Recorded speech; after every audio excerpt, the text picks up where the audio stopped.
on va passer au débat du jour, parce que ça, c'était même pas le débat du jour. C'était juste voilà. On va revenir sur l'affaire Théo. Pour ceux qui ne s'en souviennent pas, Théo avait été grièvement blessé à l'anus lors de son interpellation à Aulnay-sous-Bois en 2017. Un coup avec la pointe d'un bâton télescopique de policier avait été à l'origine de sa blessure. Cette semaine et jusqu'à demain, 3 policiers de 31, 34 et 42 ans sont jugés devant la cour d'assises de Seine-Saint-Denis. Des peines allant de 3 mois à 3 ans de prison avec sursis ont été requises à l'encontre des policiers. Alors trouvez-vous ça trop sévère? 3 ans de prison avec sursis requis contre les policiers, trouvez-vous ça trop sévère? Oui, non, on en parle dans un instant avec Cyril Hermadenker, qui vient souvent nous voir, qui connaît bien l'affaire, qui va nous en parler, syndicaliste policier.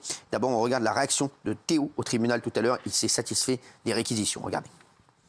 Tout d'abord, je tiens à remercier l'avocat général, mes propres avocats qui ont fait une très belle plaidoirie à mon égard et qui ont rétabli la vérité, ce qui est pour moi plus important que toute chose, qui ont bien mis en valeur le fait que je n'ai jamais menti dans cette histoire. Et concernant les peines requises, je ne sais pas de la justice, madame. Moi, tout me convient tant qu'ils sont condamnés pour ce qu'ils ont fait. C'est tout ce qui compte en vrai de vrai. Donc maintenant, que ce soit 50 ans, 30 ans, c'est pas mon but, c'est pas mon travail. Moi, mon travail à moi, c'était d'être là, rappeler ce qui s'est passé et qu'on dise à tout le monde ce qui s'est passé, c'est la vérité. Merci Cyril Hermadenker qui est avec nous. Vous êtes conseiller régional Centre Val-de-Loire et syndicaliste policier. Est-ce que vous pouvez nous rappeler l'affaire Théo en quelques mots? Oui, alors l'affaire Théo, en fait, c'est quoi? C'est un point de deal dans la cité des 3000, un équipage de BST qui va faire un contrôle. Et alors que le contrôle est en train de s'effectuer, on a un individu de forte corpulence qui vient mettre en difficulté les fonctionnaires de police intervenants. Et cet individu, c'est Théo. Alors vous racontez à votre façon aussi. Je le raconte d'une façon policière, mais si vous voulez, je peux le raconter autrement. Vous avez un contrôle de police. Gilles après. Vous avez un contrôle de police dans la cité des 3000.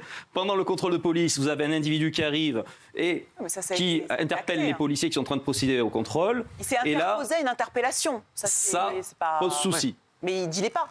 Non, pour autant, il s'est interposé à une interpellation. Moi, j'ai pas du tout dit qu'il dit les. Attention, personne n'a jamais dit qu'il dit les. Oui, mais bon, c'est bien qu'elle le précise. Géraldine. Gilles Verdet, c'est quoi vous l'histoire alors? Racontez. Théo s'interpose pour éviter que la situation ne dégénère.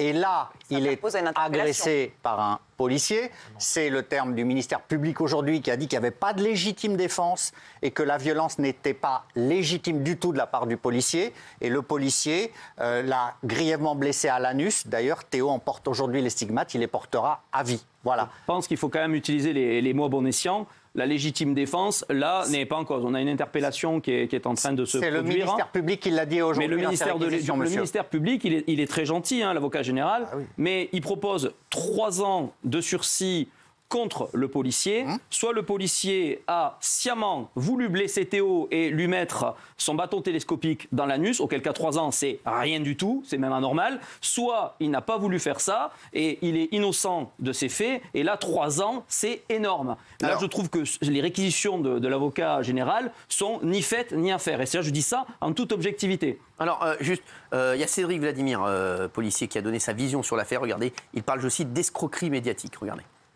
L'affaire qu'on nous vend, c'est 4 ou 5 policiers néo-nazis qui ont trouvé un noir qui se baladait par là.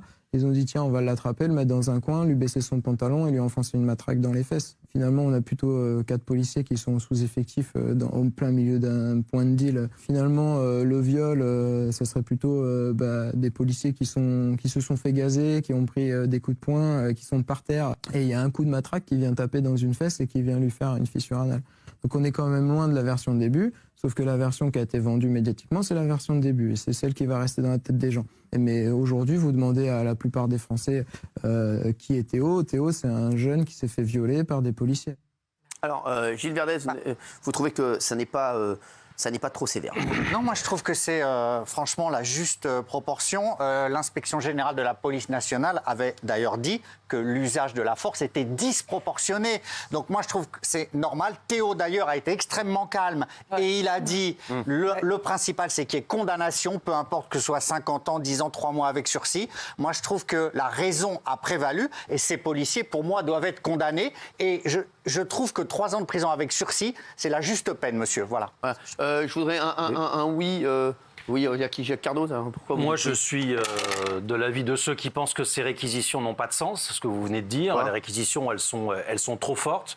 Moi, j'en ai marre que systématiquement, lorsqu'il y a une interpellation qui se passe mal, ce soit finalement les policiers qui soient condamnés. La réalité de ce qui s'est passé, c'est que si Théo s'était laissé faire et s'il s'était laissé menotter, il n'y aurait pas eu ce qui s'est passé après. Ça, c'est quelque chose qui est avéré. Oui, mais ce qui s'est passé après n'est pas avéré. Non, mais il s'est fait. Non, moi, je ne s'est pas fait violer parce que le terme n'est pas retenu. Il y a eu un coup malheureux. Là-dessus, tout le monde est d'accord. Le policier le reconnaît. Celui qui a porté le coup de la qui a retrouvé quand même Théo allongé. Non, mais je suis d'accord. Mais enfin, la scène fait qu'il ne s'est pas laissé menotter. Il s'est rebellé. Ça s'est mal passé avec le premier policier. Puis il a fallu que les 3 autres se mettent sur l'autre. Enfin, sur Théo lui-même, ainsi que sur le policier. Et donc, on est encore dans une affaire où, malheureusement, celui qui est la victime, il est la victime. Il n'y a aucun problème là-dessus. S'il s'était laissé faire, on n'en serait pas arrivé là. Après, moi, je pense qu'il y a une valeur d'exemple. Je termine juste avec ça. C'est que moi, je ne suis pas d'accord avec cette société où, finalement, à chaque fois que les policiers essayent d'arrêter quelqu'un, parce que ça se passe mal, au final, ils auraient des réquisitions qui sont très élevées. Je ne dis pas qu'ils ne doivent pas être condamnés. Mais je pense que 3 ans avec sursis, c'est beaucoup trop. Là. Oui. Et l'utilisation de gaz lacrymo, les photos... on vous a pas donné la parole. Non, mais parce qu'il précise pas tout mais aussi. c'est pas comme ça. C'est pas comme ça l'histoire. Mais c'est important de donner vraiment tous les éléments. Oui, mais c'est pas comme ça que ça se passe. Voilà, je vous le dis. Géraldine. Moi, je trouve que c'est très compliqué sur un plateau télé, dans notre petit confort, de se dire qu'est-ce qu'on aurait fait à la place de ces policiers qui arrivent sur le parvis des 3000, dans un milieu quand même hostile, puisqu'à l'époque, avant que la mairie ne change, je crois que c'était vraiment un point de deal très, très actif. Donc voilà, ils sont là, ça se passe mal. Évidemment, Théo vient sur eux. Enfin, qu'est-ce qu'on fait dans ces cas-là? Alors, peut-être leur seule erreur, effectivement, c'est qu'ils n'ont pas su mettre Théo loin de ça, en fait. Ils n'ont pas su l'exclure de ce projet, l'exfiltrer. Ça, c'est peut-être leur erreur.